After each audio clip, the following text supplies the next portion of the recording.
Plus two class. आज हम करने जा रहे हैं इलेक्ट्रोकेमिस्ट्री का बिल्कुल लास्ट का पार्ट, जिसमें हम करोजन को प्रमोट करने वाले फैक्टर और किस तरह से करोजन या रस्टिंग को प्रिवेंट कर सकते हैं, वो कौन से फैक्टर हैं जिसके द्वारा उनको प्रिवेंट किया जा सकता है, उसके बारे में डिस्कशन करेंगे। रस्टिंग या करोजन के लिए क्या मैकेनिज्म है वो आपने मेरी लास्ट वीडियो में देखा है। अगर किसी ने नहीं देखा तो मैंने डिस्क्रिप्शन बॉक्स में लिंक दिया है, वहां से आप इस वीडियो को जरूर देखें ताकि आपको रस्टिंग की पूरी प्रोसेस समझ में आ जाए। ये बिल्कुल सिंपल सी टर्म्स है जो आज हम डिस्कस करने जा रहे हैं। First one we discuss what are the factor which promote corrosion. तो सबसे पहला फैक्टर उन्होंने रेफर किया है रिएक्टिविटी ऑफ मेटल। तो जो मेटल आयरन से ज्यादा रिएक्टिव है, या सिंपली आप कह लें कि जो भी मेटल ज्यादा रिएक्टिव है, ऑब्वियस है वो एयर से, मॉइस्चर से ज्यादा रिएक्ट करेंगी, उनका करोजन होने की प्रोबेबिलिटी ज्यादा होगी। सो जितनी ज्यादा मेटल रिएक्टिव होगी उतनी ज्यादा वो करोड हो सकती है। Second point is presence of impurity. तो if there is impurity is present तो they will help to form the electrochemical cell। मतलब आयरन उसमें मान लेते हैं इम्प्योरिटी एल्यूमिनियम की, जिंक की, किसी की भी प्रेजेंट है, तो एक एनोड की तरह दूसरा कैथोड की तरह वर्किंग करना शुरू कर देगा, बन गया उनका तो इलेक्ट्रोकेमिकल सेल। तो इस तरह से उनकी करोजन स्टार्ट हो जाती है। इसलिए अगर प्योर हमारे पास मेटल प्रेजेंट है तो उसमें करोजन कम होता है इन कंपैरिजन जिसमें इम्प्योरिटीज प्रेजेंट होती हैं। Third point is presence of air and moisture. ये दोनों तो आपको पता ही है, बहुत ही हमारे सॉलिड पॉइंट्स हैं कि एयर उसमें क्या होता है, गैसेस लाइक CO2, SO2, उन्हीं गैसेस के कारण तो हमारे पास क्या बना था, इलेक्ट्रोलाइट बना था, कैथोड बना था। तो एयर में जितनी भी गैसेस प्रेजेंट हैं they are helpful to convert the metal into their compound, whether वो ऑक्साइड, सल्फेट, सल्फाइड, कार्बोनेट कुछ भी बना सकती हैं, मीन्स वो मेटल को करोड करेगी। और वाटर तो आपको पता ही है, जो गैसेस ने अटैक करना होता है नॉर्मली वो कैसे करती हैं, by mixing with the water. Water में पहले डिसॉल्व होती हैं, फिर वो मेटल के ऊपर अटैक करती हैं। हाँ, ये भी प्रोसेस होता है जिसको हम कहते हैं ड्राई करोजन। उसमें गैसेस डायरेक्ट मेटल के सरफेस के ऊपर अटैक करती हैं। वह ज्यादा केसेस किसके मिलते हैं हमारे पास, वेट करोजन के, means gases first of all water में मिक्स अप हुई and then they react with the metal.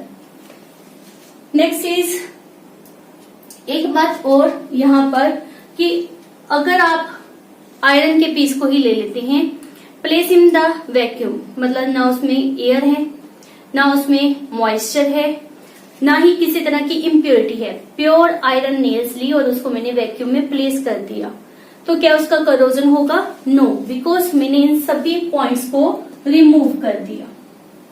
तो इस तरह से ये फैक्टर किस तरह से हमारे आयरन को या किसी मेटल को अफेक्ट करते हैं वो समझा जा सकता है। अच्छा बेटा, स्ट्रेन्स इन मेटल। स्ट्रेन्स इन मेटल मीन्स जहां पर कट हो, जहां पर बेंडिंग हो, वो एरियाज ज्यादा सस्केप्टेबल होते हैं for the rusting process, for the corrosion process. Last है presence of electrolyte. Presence of electrolyte like salt जो है वो वाटर में मिक्स है, तो ये जो है वो कंडक्शन में हेल्प करेगा, आपको पता ही है, form Na positive, Cl negative. जितना इलेक्ट्रोलाइटिक कंडक्शन ज्यादा होगा, इलेक्ट्रोकेमिकल सेल की प्रोसेसिंग ज्यादा होगी, उतनी करोजन ज्यादा होगी। ये आपने पढ़ा ही था कि corrosion is a electrochemical process. तो इलेक्ट्रोलाइट लाइक दिस कंडक्शन को इंक्रीज कर देते हैं और करोजन प्रोसेस को भी एनहांस करते हैं। फैक्टर्स जिसके द्वारा हम करोजन को रोक देंगे, स्टॉप कर देंगे, प्रिवेंट कर देंगे, तो उसमें सबसे पहला फैक्टर जो आप सभी जानते हो, आपने उसके बारे में बहुत सुना है, that is the barrier protection. उसमें क्या करना होता है कि फर्स्ट वन आप उसके ऊपर पेंट कर दो, पेंट कर दिया तो जब तक आयरन के ऊपर, मैं आयरन ही बार बार रेफर कर रही हूँ, कोई भी मेटल यूज कर रही है हम, तो मेटल के ऊपर जब आपने पेंट किया हुआ है, जब तक वो पेंट रहेगा उसके ऊपर मॉइस्चर या एयर का असर, इफेक्ट, रिएक्शन नहीं होगा और वो प्रोटेक्टिव रहेगी। दूसरा पॉइंट है कि मशीनरी में पार्ट्स जो आयरन के या किसी भी मेटल के यूज हो रही हैं, अब उनके ऊपर तो पेंट नहीं कर सकते, तो उनके ऊपर हम क्या करते हैं, अप्लाई ऑयल और द ग्रीज, जिसके कारण उसका बाहर की एयर और मॉइस्चर से कांटेक्ट जो है वो कट ऑफ हो जाएगा और मेटल प्रोटेक्ट हो जाएगी। थर्ड है covering with more reactive metal, या you can say non corroding metal. मान लेते हैं निकल है, एल्युमिनियम है, आपने by the electroplating method iron को कवर कर दिया, तो क्या होगा, आयरन आपका प्रोटेक्ट रहेगा और जो भी कुछ होना है वो इन मेटल्स का होगा। इन मेटल्स में ऑक्सीडेशन होगी, ये मेटल की लस्टर, चमक जो है वो खराब होगी, लेकिन आयरन आपका सेफ रहेगा। तो लाइक दिस भी हम bye covering with the reactive metal या नॉन करोडिंग मेटल्स के द्वारा भी आयरन को प्रोटेक्ट कर सकते हैं। हमारे पास दो मेथड होते हैं, चाहे तो हम इलेक्ट्रोप्लेटिंग मेथड यूज कर ली या फिर लेट्स सपोज हम उसमें उसके सोल्यूशन में डिप कर ली।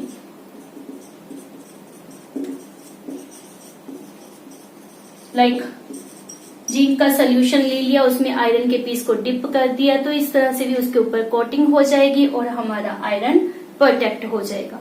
सो these are the different methods of the barrier protection, जिसके द्वारा हम मेटल को प्रोटेक्ट कर सकते हैं। सेकेंड मेथड आपने बहुत बार सुना है, सैक्रिफिशियल। क्या मतलब होता है, कुर्बानी करना। तो हमारे आयरन को बचाने के लिए हम किसी और मेटल की कुर्बानी दे देंगे, ठीक है। तो नॉर्मली इसके लिए जो प्रोसेस यूज की जाती है वो कौन सी होती है, गैल्वेनाइजेशन। तो क्या होता है इस प्रोसेस में, वो हम स्टडी करते हैं, that is an important one. हमारे पास जिंक की कवरिंग कर देते हैं ऑन द आयरन, आयरन के सरफेस के ऊपर जिंक की कवरिंग कर दी। Why zinc, because zinc is more reactive metal.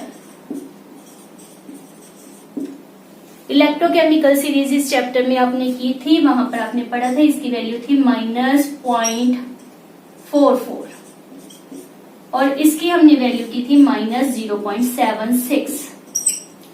Means इसमें इन comparison of this one more reactivity है, ये इसके प्रेफरेंस में ऑक्सीडेशन में जाएगी, ये एनोड की तरह वर्किंग कर सकती है, ये एयर के साथ रिएक्ट करके अपने इलेक्ट्रॉन लॉस करेगी और जब तक ये आयरन के सरफेस के ऊपर है आयरन आपका बचा रहेगा। इवन आप कह सकते हो कि लेट्स सपोज आयरन के ऊपर आपने इसकी कवरिंग कर दी, बट यहाँ पर ये नेक्ड हो गया, मीन्स इसके ऊपर जिंक की जो कवरिंग थी वो रिमूव हो गई। इवन देन ये जिंक यहां से आयरन को प्रोटेक्ट करेगा, बिकॉज आयरन के comparison even then zinc will loss electron, ये एनोड और ये कैथोड। तो जब तक आपका iron as a anode working नहीं करता, उसकी ऑक्सीडेशन नहीं होगी और वो प्रोटेक्टेड रहेगा। तो इस तरह से जिंक जो है वो आयरन की प्रोटेक्शन करता है। वन टर्म मोर की जब जिंक की आउटर गैसेस से रिएक्शन होती है तो it will change into zinc carbonate, zinc hydroxide. ये दोनों ही फॉर्मेशन हो जाते हैं कंपाउंड की जब ये CO2 या वाटर से रिएक्शन करता है, लेकिन इसके कारण क्या होगा, इसकी जो लस्टर है वो कम होनी शुरू हो जाएगी, but iron remain safe. One question आपसे पूछा जाता है कि let's suppose iron surface is covered with some less reactive metal, let इसके ऊपर iron is covered with copper, इसकी थी 0.44 वोल्ट और इसकी है पॉजिटिव 0.34। अब दोनों को लिया गया है, तो दोनों में ऑक्सीडेशन किसकी होगी? ऑब्वियस है इसकी, बिकॉज इसकी रिडक्शन पोटेंशियल लो है। इसकी ऑक्सीडेशन होगी तो ये बन गया ऑक्साइड, ऑक्साइड बन गया मीन्स होगी रस्टिंग, तो ये आप प्रेफर नहीं करोगे। लेट हम कह दें कि टिन की कवरिंग कर दो, मीन्स जिसकी है 0.14 वोल्ट, तो क्या ये प्रोटेक्ट रहेगा? नहीं, बिकॉज अभी ये किस में जाएगा? ऑक्सीडेशन में, और ये किस में जाएगा? रिडक्शन में। हमने क्या कहा था कि जितनी इसकी नेगेटिव वैल्यू ज्यादा होगी मीन्स उसमें रिडक्शन की प्रोबेबिलिटी कम होगी, ऑक्सीडेशन की प्रोबेबिलिटी ज्यादा होगी।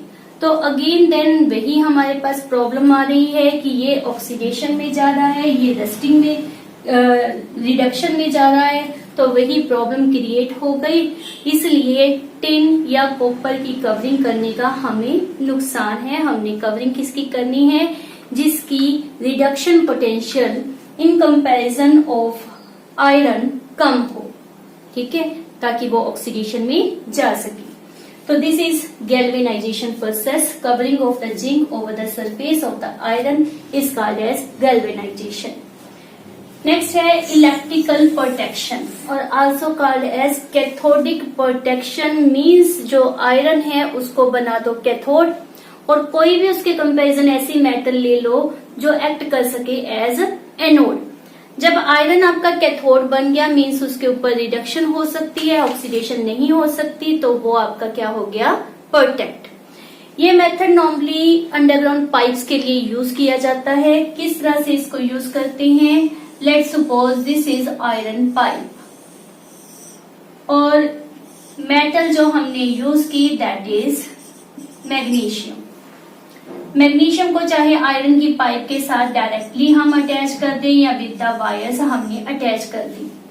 अब आपको पता है इसकी जो रिडक्शन पोटेंशियल होती है, दिस इज रिडक्शन पोटेंशियल, कितनी होती है? -0.44 और इसकी कितनी होती है?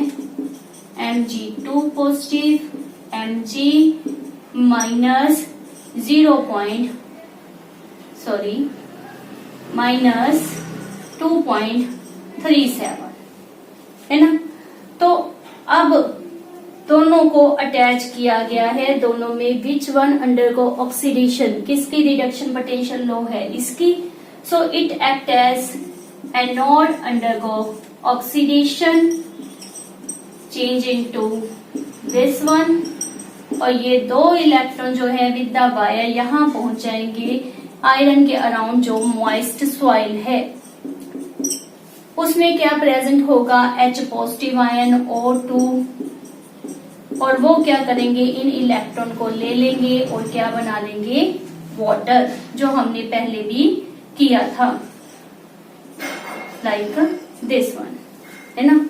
तो ये आपका आयरन, ये तो रहा प्रोटेक्ट, इसका तो कुछ भी बीच में कुछ भी वर्किंग ली नहीं हमने, इसमें हुई ऑक्सीडेशन और यहाँ पर O2 की क्या हो रही है? रिडक्शन। तो आपका आयरन कहीं यूज हुआ नहीं, दैट रिमेन प्रोटेक्टेड। तो like this by the cathodic protection हम आयरन को सेव कर सकते हैं। Last is the anti rust solution. Anti rust solution में हमने क्या यूज करना है? अल्केलाइन फॉस्फेट और अल्केलाइन क्रोमेट। इस सोल्यूशन को हम यूज करेंगे। इसने क्या करना है? It remove the H positive ion, because ये अल्केलाइन नेचर का है तो जितना भी H पॉजिटिव है वो रिमूव कर देगा। H पॉजिटिव अगर रिमूव हो गया तो इट मीन्स आपका जो कैथोड है वो रिमूव हो गया। Only oxidation, only reduction possible नहीं है, तो अब आपका इलेक्ट्रोकेमिकल सेल नहीं बनेगा, अब आपके पास रस्टिंग नहीं होगी। Like this we can protect the iron. ये प्रोसेस कार रेडिएटर्स में नॉर्मली यूज होती है। So this is all about the what the factor which affect the corrosion and how you can prevent the corrosion and all about my chemistry, electrochemistry topic.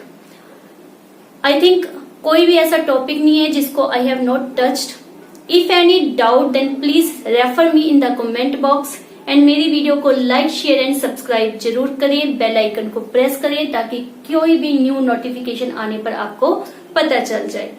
मिलते हैं हमारे new chapter के साथ, which is rate of reaction. Till then, bye bye.